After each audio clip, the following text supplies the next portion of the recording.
Flight attendants, what's the most heartbreaking thing you've been asked? I was in my third year of flying for United and I was still a smoker. I had a sit at a major airport and their smoking policy had us going out past security and then back in the crew line through security again. I had just completed this nightmare when I saw an incredibly confused older couple. I went to find out if I could help them. They looked at me like they were seeing an angel. They explained their dilemma, which had to do with the rented car they reserved. Follow me. I'll take you there. Of course, it was past security, so here I go again.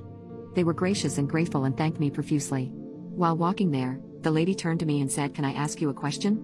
I said, "Of course." She asked, "Under what circumstances would you not wear your wings on your uniform?" I said, "Never. We are proud of our wings, not to mention that it's part of the mandatory dress code," she said. "Sadly, that's what we thought. Must have been a trophy." I was confused. She said, "Oh, I'm sorry. Let me explain. You see, around 3 years ago our daughter was found floating dead in a river. She was on a layover, and the police said she must have gone out for a run.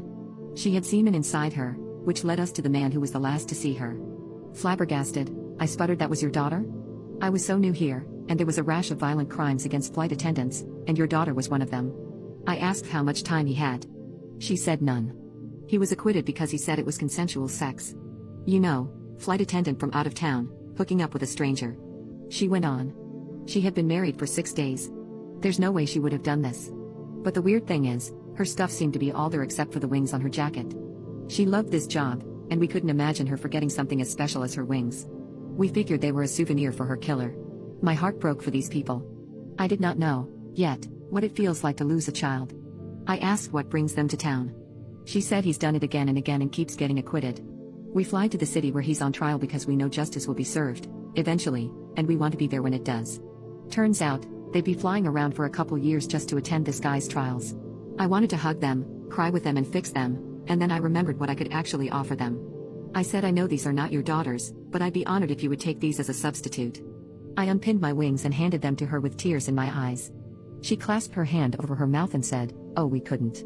They belong to you." But the tears streaming down her face said differently. I pressed them in her hand and hugged her.